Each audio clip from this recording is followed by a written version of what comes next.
یہی دکھ ہے نا تمہارے، یہی سبق تمہاری ماں نے پڑھا کے یہاں بھیجا ہے۔ یہ کہہ کر کمرے سے باہر چلے گئے۔ میں اپنی توہین کیسے برداشت کرتی، سو ناراض ہو کے میکے آ گئی۔ لیکن یہاں سب پہلے سے ہی خوشی باجی کی وجہ سے پریشان تھے۔ مجھ سے سب نے پوچھا کہ فراز کیسے ہیں اور ان کے گھر والے کیا تمہارا خیال رکھتے ہیں۔ میں بس یہی کہتی رہی کہ وہ سب بہت اچھے ہیں، میرا بہت خیال رکھتے ہیں۔ میں اپنے امی ابو کو مزید پریشان نہیں کرنا چاہتی تھی، لہٰذا اپنے معاملات بس اپنے تک ہی رکھے۔ سو میں نے اپنے سسرال کی بدسلوکی اپنے والدین سے چھپائی۔ وہ یہ سوچ کے ہی خوش تھے کہ چلو اپنوں نے اگر بڑی بیٹی کی قدر نہ کی، پرایوں نے تو دوسری بیٹی کو سکھ دیا۔ میں نے سوچا تھا کہ میری خدمت، چاہت اور خلوص سے کبھی نہ کبھی میں اپنی ساس کا اور سسرال کا دل جیت ہی لوں گی، لیکن شاید یہ سب باتیں صرف فلموں، رسالوں، کہانیوں اور ڈراموں میں ہی ہوتی ہیں، ایسا حقیقی زندگی میں نہیں ہوتا۔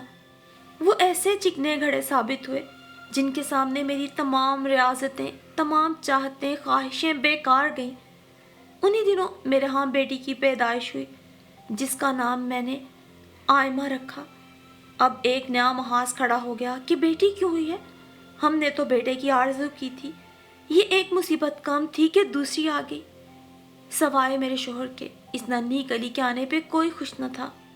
جب فراز آئمہ کو گود میں اٹھاتے تو میری ساس اور نندوں کے ماتھے پہ بل پڑ جاتے۔ ساس کہتی، شرم کرو، بیٹیوں کو بھی کوئی گود میں یوں اٹھائے پھرتا ہے، یہ تو دھرتی پہ بوجھ ہوتی ہیں، کل کو دگنا دے کے تو انہیں آگے ٹورے گا۔ انہوں نے اپنی بچی کو گود میں اٹھانا ہی چھوڑ دیا، مجھے میکے میں بچی کی پیدائش پر جانے بھی نہ دیا کہ میری ماں بہن میری کوئی خدمت کرتی، میرا خیال رکھتی۔ میرا پہلے ہی سیزیرین ہوا تھا، بہت خون ضائع ہو گیا تھا، میں خود کو بہت کمزور اور تھکا تھکا محسوس کرتی تھی۔ سسرال میں میرے کھانے پینے پہ کڑی نگاہ رکھی جاتی تھی۔ پہلا مسئلہ تو یہ تھا کہ کچن لاؤنج کے بالکل سامنے تھا اور لاؤنج میں ہر وقت میری ساس بیٹھی مجھ پہ ہی نظر رکھتی تھی کہ میں کوئی پھل فروٹ نہ کھا لوں یا فریج میں سے کوئی چیز نہ نکال لوں۔ زیادہ تر پھل فروٹ یا کھانے پینے کی اشیاء وہ تالے میں رکھتی تھی، صرف اس خوف سے کہ کہیں میں کچھ اٹھا کے کھا نہ لوں۔ میری حالت ایسی ہو گئی تھی کہ اٹھتے بیٹھتے مجھے چکر آتے تھے۔ اللہ نے فراز کے دل میں کچھ خوف ڈالا تو انہوں نے گھر والوں سے چھپا کے مجھے کچھ پھل فروٹ لا کر دیے۔ جب گھر والے سو جاتے تو چوری چھپے باہر سے میرے لیے یخنی لا دیتے تاکہ میری کچھ کمزوری دور ہو۔ خیر، اللہ اللہ کر کے یہ مشکل وقت بھی گزر ہی گیا۔ 1.5 سال بعد اللہ نے مجھے بیٹے سے نوازا جس کا نام میں نے اذان رکھا، اور اذان کی پیدائش کے بعد ہی مجھے زندگی کا یہ ادراک حاصل ہوا کہ کچھ لوگ اتنے سخت دل ہوتے ہیں، ہاں ان کے لیے آپ کچھ بھی کر گزرو انہیں آپ خوش نہیں کر سکتے۔ یہی حال میرے سسرال کا تھا۔ اذان کی پیدائش پہ بھی فراز کے گھر والے خوش نہ ہوئے اور نہ ہی ان کے رویوں میں کوئی فرق آیا۔ آج بھی مجھ سے تیسرے درجے کے شہری والا ہی سلوک ہوتا تھا، گھر کے تمام امور میرے ذمہ تھے، لیکن میری ساس کا آج بھی میرے ساتھ وہی جارحانہ رویہ تھا، اور ان کی دیکھا دیکھی فراز نے بھی کبھی 4 لوگوں میں میری عزت نہ رکھی تھی، بلکہ اپنے گھر والوں کے سامنے میرے ساتھ جانے کیوں توہین آمیز رویہ ہی روا رکھتے۔ ساس تو خیر میری تذلیل کا کوئی لمحہ نہ جانے دیتی، ان کی دیکھا دیکھی میرا چھوٹا دیور اور نندیں بھی مجھ سے بہت حدت آمیز لہجے میں بات کرتے۔ آئمہ اب بڑی ہو رہی تھی، اپنے چاچوں اور پھوپھیوں کے رویوں سے وہ بھی بہت متاثر ہوتی تھی۔ دوسری طرف میرے گھر والے بیچارے اسی خوش فہمی میں مبتلا تھے کہ بڑی بیٹی نہ سہی چھوٹی بیٹی اپنے گھر میں بہت خوش ہے، اور سچ تو یہ ہے کہ اس سب کے لیے مجھے پل صراط سے گزرنا پڑا تھا۔ ہر غم، ہر تکلیف کو میں نے اپنی ذات پہ سہا تھا۔ میں کسی صورت اپنے والدین کو افسردہ یا دکھی نہیں دیکھنا چاہتی تھی۔ اور پھر ایک وہ منحوس دن بھی آیا جب میری ساس کو کسی طرح یہ علم ہو گیا کہ میری بڑی بہن خوشی اپنے گھر میں خوش نہیں اور میرے تایا ابا جائیداد میں خوشی کا حصہ مانگ رہے ہیں۔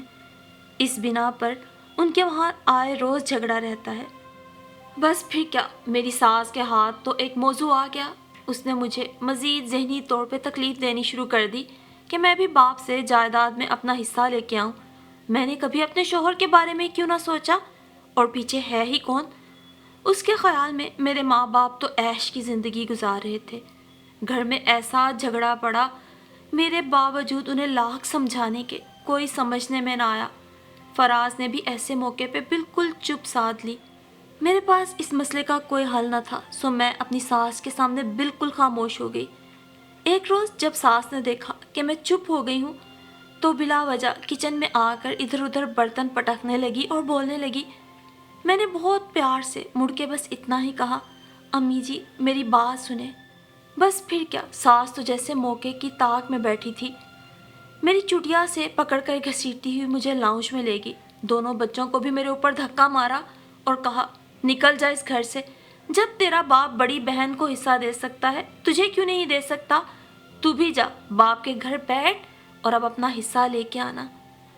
آج تک میری ذات تھی تو میں ہر ظلم سہ گئی، لیکن اب میرے ساتھ 2 بچے بھی تھے اور میں بالکل تنہا تھی۔ شوہر کا ساتھ تو بس بیڈ روم تک ہی حاصل تھا۔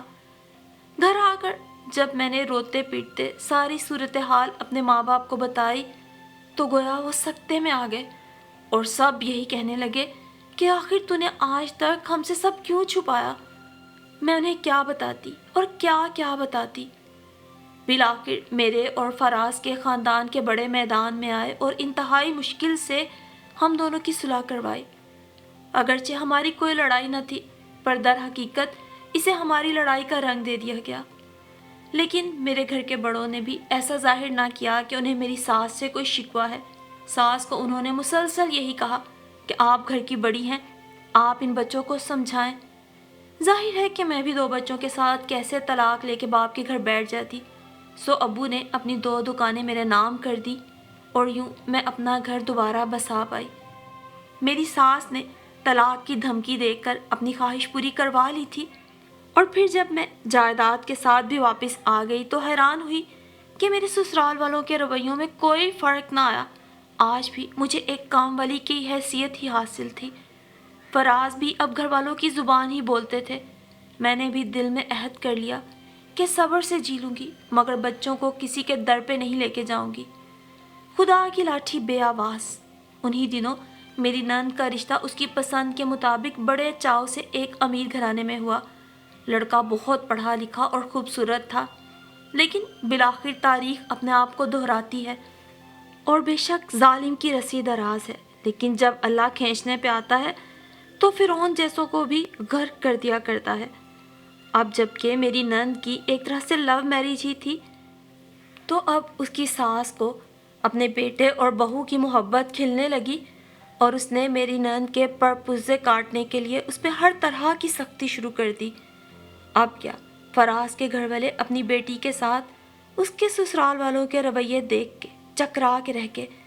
کہاں تو لڑکا ان کی بیٹی پہ جان دیتا تھا اور کہاں وہ بھی اپنی ماں اور بہنوں کی زبان بولنے لگا۔ میری ساس اپنی بیٹی کے لیے دن رات پریشان رہتی، لیکن یہ بھول جاتی کہ میں بھی تو کسی کی لاڈلی بیٹی تھی۔ میری ماں اور بہنیں بھی مجھ سے اتنا ہی پیار کرتی تھیں۔ میری خاموشی ہی ان کے لیے ڈھیل بنی ہوئی تھی۔ یہ سمجھتے تھے کہ میری مجبوری ہے جو میں ان کے ظلم سہ رہی ہوں۔ اب جب ان کی بیٹی کے ساتھ وہی کچھ ہوا تو پریشان ہو گئے۔ حالانکہ یہ تو مکافات عمل ہے، جو بویا جاتا ہے وہی کاٹنے کو ملتا ہے، جو جیسا کرتا ہے ویسا ہی بھرتا ہے۔ مجھے امید ہے کہ ایک دن میرے حالات ضرور بدلیں گے، کیونکہ میں نے اللہ پہ بھروسہ کیا ہے۔ بالآخر میری چھوٹی بہن کی شادی کی عمر بھی آ گئی۔ وہ بچوں کو ٹیوشن پڑھاتی تھی اور میرے والدین اب اس کی شادی کرنے سے گھبرا رہے تھے۔ خدا نہ خواستہ کل اس کے ساتھ بھی ایسا ہی ہوا جو ہم 2 بڑی بہنوں کے ساتھ ہوا، تو انہیں لگتا تھا وہ جیتے جی مر جائیں گے۔ اب ابو کے پاس 2 دکانیں ہی بچی تھیں۔ یہ ہماری چھوٹی بہن کا حصہ تھی، وہ کرائے پر دی ہوئی تھی۔ یہ رقم ابو جمع کر رہے تھے تاکہ چھوٹی بہن فضا کی شادی ہو سکے۔ ابو اپنے گھر کا گزر بسر اپنی پینشن سے ہی کر رہے تھے اور ان حالات سے ابو کے دوست واقف تھے۔ کچھ دن پہلے ہی وہ ہمارے محلے میں شفٹ ہوئے تھے۔ انہوں نے ابو سے کہا، آپ اتنی تنگی میں جو گزارا کرتے ہیں، میری بھی مارکیٹ میں ایک دکان ہے، میں وہاں کچھ منیاری کا سامان ڈلوا دیتا ہوں، آپ وہاں بیٹھ جایا کریں۔ ابو تو مان گئے، لیکن یہ بات بھی میرے تایا کو پسند نہ آئی۔ کہنے لگے تم کیوں کسی دوسرے کی دکان پہ بیٹھو گے جبکہ تمہاری اپنی دکانیں ہیں؟ ابو نے جواب دیا اپنی دکانیں میں نے کرائے پہ دی ہوئی ہیں، مجھے فضا کی شادی کرنا ہے، ان سے میں معاہدہ نہیں توڑ سکتا کہ میری دکانیں خالی کر دیں، اور نہ ہی میرے پاس اتنا سرمایہ ہے کہ دکان میں سامان بھروں اور پھر اسے بیٹھ کے چلاؤں۔ یہ تو میرے دوست کی مہربانی ہے کہ مجھے روزگار دے رہا ہے، میں ان کی دکانیں چلاؤں گا، وہ آدھا منافع مجھے دیں گے، اس عمر میں اور کون سا کام کر سکتا ہوں؟ تایا بولے تمہاری ایک دکان جو بڑی والی ہے میں خالی کروا دیتا ہوں اور سامان بھی ڈلوا دیتا ہوں، تم اپنی دکان کو چلاؤ۔ ان کا مطلب یہ تھا کہ جب ابو کی بڑی دکان میں وہ اپنا سامان بھر دیں گے تو ان کے لیے ابو کی اس دکان پہ قبضہ کرنا آسان رہے گا۔ ابو نے انکار کر دیا کہ میں اپنے دوست کو زبان دے چکا ہوں، اب منع نہیں کر سکتا، میری دکانیں کرائے پہ لگی رہنے دے۔ اس پر تایا ابو ناراض ہو گئے اور اس ناراضگی کا خمیازہ بھی بالآخر خوشی باجی کو بھگتنا پڑا۔ ان پہ پابندی لگ گئی کہ اب وہ میکے میں نہیں آ سکتی۔ غرض یہ کہ میری بہن کا رشتہ لے کر انہوں نے ساری زندگی کے لیے میرے والدین کی شہرک پہ ہاتھ رکھ دیا تھا، جب موقع ملتا دبا دیتے اور ان کو ختم کرنے کی کوشش کرتے۔ یہ آخری وار تھا جسے والدین نے بڑھاپے میں سہ لیا۔ بیٹی کی جدائی یہ سوچ کے سہ لی کہ اب باقی کی عمر وہ سڑکوں پہ تو نہیں گزار سکتے نا۔ لوگ خیال کرتے ہیں کہ جائیداد ہو اور بیٹا نہ بھی ہو تو چلو بڑھاپے میں یہی جائیداد سہارا بن جاتی ہے، لیکن سچ کہوں ہمارا تجربہ ہے کہ جائیداد ہو تو وہ بزرگوں کے لیے راحت کم اور مصیبت کا باعث زیادہ ہوتی ہے۔ کہیں اولاد کی نظریں اس پہ لگی ہوتی ہیں، اگر اولاد نیک ہو تو پھر ان کے سسرال والوں کی نگاہیں اس میں کھبی رہتی ہیں۔ میرا کوئی بھائی نہ تھا، جائیداد تھی، میرے والدین کا گزارا سکھ سے ہو رہا تھا، دکانوں کے کرائے سے انہوں نے ہماری شادیاں کی، ہمارا زیور بنوایا، جہیز دیا، ہماری ساسوں کو سونے کے کنگن تک پہنائے، مگر سچ تو یہ ہے کہ ہمارے شوہروں سے زیادہ ان کے رشتہ داروں کے پیٹ میں ہمارے باپ کی جائیداد دیکھ کے درد اٹھتا تھا، اور بہانہ یہ بناتے تھے کہ بیٹیوں کا حق لے کر خود آسودہ حال رہ رہے ہیں، ان کا حق انہیں دو۔ کسی نے ہمارے والدین کے بارے میں نہ سوچا کہ جیتے جی وہ کیا کریں گے، جبکہ ان کے بعد یہ جائیداد تو بالآخر ہمارے پاس ہی آنا تھی نا۔ لیکن کیا کیا جائے کہ ہمارے سسرال نے ہمارے ماں باپ پر زندگی کا دائرہ ہی تنگ کر دیا، سو انہوں نے تمام جائیداد بیٹیوں میں برابر تقسیم کر دی اور خود بس اپنے حصے کے ایک کمرے میں اپنے بڑھاپے کے دن گزر بسر کرنے لگے۔ کچھ میرے والد کی پینشن آ جاتی تھی، چلو کچھ بھی ہو، اللہ رب العزت نے ان کی 2 وقت کی حلال کی روٹی کا بندوبست تو آخر کو کر ہی دیا تھا۔ میں تو کہتی ہوں کہ بیٹوں سے زیادہ بیٹیاں ہی بوڑھے والدین کے لیے پرخلوص ہوتی ہیں، ان کو اپنے ضعیف والدین کے سکھ اور آرام کا زیادہ خیال ہوتا ہے۔ جائیداد کا لالچ بھی بیٹیوں کے دل میں نہیں ہوتا، ایسی جائیداد کس کام کی جو والدین اور اولاد دونوں کا سکھ چین چھین لے۔ اور ہم سب گھر والوں کی زندگی کا ایک بہت بڑا اور تکلیف دہ سبق تو یہ بھی ہے کہ چلو ہماری شادیوں کے بعد ہمیں تو سسرال ملے، سسرال تو سسرال ہوتا ہے، لیکن جو روپ میرے تایا نے میری بہن کا رشتہ لینے کے بعد دکھایا، ہم تو یہ سوچنے پہ مجبور ہو گئے کہ کیا اپنے بھی شریکے ہوتے ہیں، کیا بہن بھائی بھی رشتہ داریاں جڑ جانے کے بعد سسرال بن جاتے ہیں، ظالم سسرال۔